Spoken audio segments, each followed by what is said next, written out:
दोस्तों नमस्कार। आज हम लोग एक उत्तर आधुनिक कविता पढ़ेंगे और ये कविता जॉन बेरीमैन की है। जॉन बेरीमैन अमेरिका के पोस्ट मॉडर्निस्ट कन्फेशनल पोएट हैं।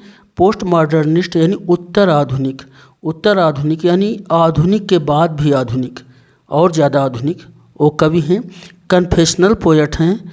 और उन्होंने एक बड़ी छोटी सी बात पर एक बहुत बड़ी बात कह दी है। एक बच्चे की बाल खो जाती है और उससे जो उन्होंने निष्कर्ष निकाले हैं वे निष्कर्ष बहुत ही अद्भुत हैं, बहुत ही शानदार हैं और हमें बहुत कुछ सोचने के लिए, बहुत कुछ मायूस होने के लिए बाध्य कर देते हैं। यानी कि बाल के खो जाने से उन्होंने बताया है कि बच्चे को बहुत दुख होता है, उसकी गेंद खो जाती है। बाद में वह इस बात को स्वीकार कर लेता है कि उसकी गेंद खो गई है और इस दुख को छोड़कर उसे आगे बढ़ना चाहिए। ज़िंदगी में बहुत सारी हानियाँ होती हैं, बहुत सारी चीज़ों को हम खो देते हैं और फिर हम आगे बढ़ जाते हैं। इसी को मैच्योर होना या परिपक्व होना कहते हैं। यानी मैच्योर होने के प्रोसेस में, परिपक्व होने के क्रम में हमें बहुत कुछ खोना पड़ता है और ये सारी दुनिया ही अनित्य है, यहाँ कुछ भी स्थिर नहीं है। तो इसी फिलॉसफिकल दार्शनिक दृष्टिकोण को एक बच्चे के द्वारा एक गेंद के, एक बॉल के खो जाने से ये अर्थ उन्होंने यानी जॉन बेरीमैन ने निकाले हैं। इस कविता में बहुत ही अच्छे से वाक्य आते हैं, वाक्यांश आते हैं, फ्रेजेज आते हैं। कविता में एक प्रश्न उठाया गया है, हाउ टू स्टैंड अप, यानी कैसे इन जो हानियाँ होती हैं, लॉसेज होते हैं, इनका हम मुकाबला करें और अपने को फिर से आत्मविश्वास पूर्वक खड़े हों। यानी हाउ टू स्टैंड अप, इतने लॉसेज के बावजूद, इतने हानियों के बावजूद, इतनी चीज़ें जो हमसे खो जाती हैं उनके बावजूद हम कैसे अपना आत्मविश्वास बनाए रखें। इसी को परिपक्व होना या मैच्योरिटी कहते हैं। एक फ्रेज या लाइन आती है, मनी इज एक्सटर्नल, यानी जो धन है वो बाहरी चीज़ है, धन सब कुछ नहीं है। धन से हर चीज़ नहीं प्राप्त की जा सकती है। Money is external. In a world of possessions, एक लाइन आती है, एक पंक्ति आती, in a world of possessions, यानी ये जो दुनिया है यह भौतिकवादी दुनिया है, मटीरियलिस्टिक दुनिया है और यहाँ पर एक अधिकार, एक पोजीशन, एक सत्ता की होड़ है और इस होड़ में हमें the epistemology of loss, epistemology of loss एक फ्रेज है, ये बड़ा विशिष्ट फ्रेज है।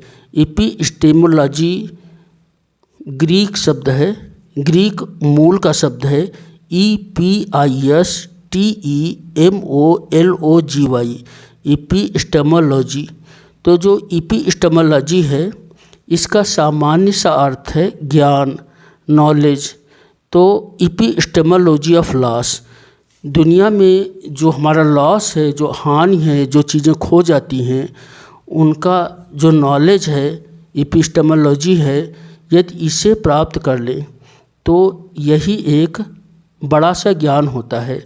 जैसे बुद्ध ने कहा था कि दुनिया में दुख है, तो लगभग वैसी ही एक फिलॉसफी है।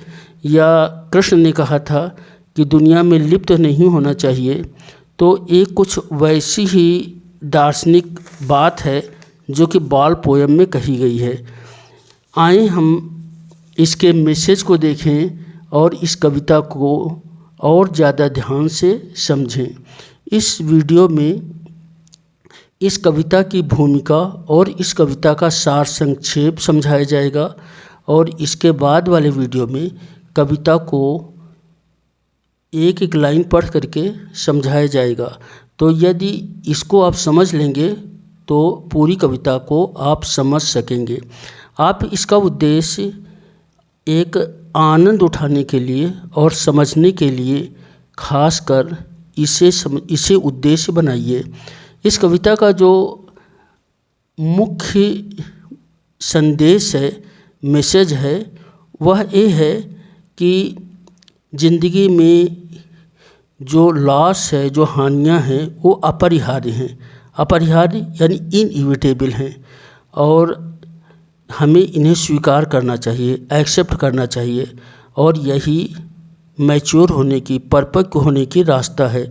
The message of the poem is about the inevitability of loss. Loss अपरिहार्य है एंड एक्सेप्टिंग इट, इसे स्वीकार करना, as a part of growing up यानी मैच्योर होने का, परिपक्व होने का एक हिस्सा है, इसे स्वीकार करना।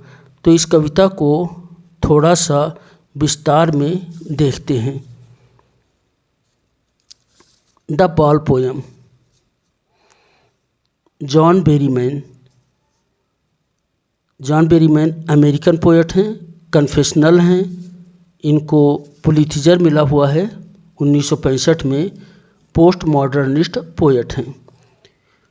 इसकी जो थीम है, विषय वस्तु है, the child has to learn that loss is a part of life और part of everyday life and still life goes on. यानी बच्चे को यह स्वीकार करना है कि जो लॉस है, जो खोना है, वो प्रतिदिन की ज़िंदगी, प्रतिदिन के जीवन का एक हिस्सा है और लॉस के बावजूद भी जीवन चलता रहता है and still life goes on. The poet describes the grief of a boy over his loss of his ball. Poet जो एक बच्चे की बाल के खो जाने पर उसके दुख को, ग्रीफ मीन्स दुख को डिस्क्राइब करता है। With that loss he senses his first responsibility in a materialistic world. उस लॉस के कारण, उस हानि के बाद वह बच्चा पहली बार इस भौतिक दुनिया में अपनी रिस्पॉन्सिबिलिटी, जिम्मेदारी या उत्तरदायित्व को समझता है। The poet suggests that the people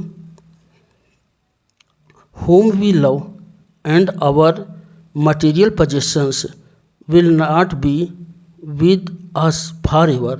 poet कहता है, वो सजेस्ट करता है कि लोग जिनको हम प्यार करते हैं और हमारे भौतिक चीज़ें, मटेरियल पोजेशंस हमारे साथ हमेशा नहीं रहेंगे। यानी जिन लोगों को हम प्यार करते हैं वे भी हमेशा नहीं रहेंगे। जिन चीज़ों को हम प्यार करते हैं वे चीज़ें भी हमेशा नहीं रहेंगी, क्योंकि इस दुनिया में चीज़ें आती जाती रहती हैं। तो आती क्या रहती हैं, वो समय के साथ ये अनित्य हैं, समाप्त होती जाती हैं। और लास्ट चीज़ है, the poet suggests that the people whom we love and our material possessions will not be with us forever. तो इसे तो आपने समझ ही लिया है। The message of the poem is about the inevitability of loss.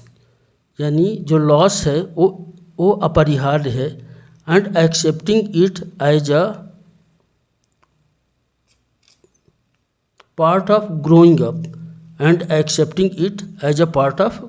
Up यानी इसे स्वीकार करना एक परिपक्व होने का एक हिस्सा है। Thank you.